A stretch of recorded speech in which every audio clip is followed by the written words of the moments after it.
The hospital night shift was always the worst. Most patients were asleep, the lights were dim, and the long corridors felt colder than they should. It was the kind of silence that made every small sound feel too loud. At exactly 12:03, the emergency bell rang from room 217. That room only had one patient, a young girl who had been in a coma for 3 weeks. She had never moved, never spoken, never even opened her eyes. I hurried inside. The room was dark except for the heart monitor glowing green beside her bed. Beep, beep, beep. Everything looked normal. She was still lying there, completely still. I sighed in relief and turned to leave. That's when the heart monitor suddenly started beeping faster. Beep, beep, beep. I turned back immediately. The girl was sitting upright in the bed. Her head tilted slightly to one side. Her eyes were still closed. My hands started shaking. "Hello?" I whispered. Her eyes snapped open.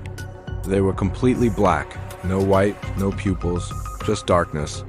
The monitor flatlined with a long, sharp sound. But she was still sitting there, still moving. Very slowly, she turned her head toward me. Then she smiled. Her mouth stretched far wider than it should have. A dry, cracked whisper came from her throat. "You shouldn't have come back."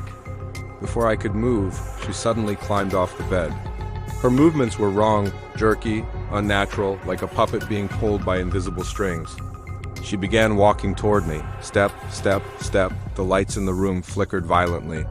I ran into the hallway and slammed the door shut behind me. But the footsteps didn't stop. They continued on the other side of the door.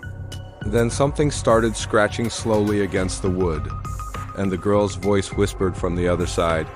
I waited 3 weeks for someone to stay after midnight. I checked the patient records the next morning. Room 217 had been empty for years. The girl in the photo attached to the file had died in that same bed at exactly 12:03 a.m.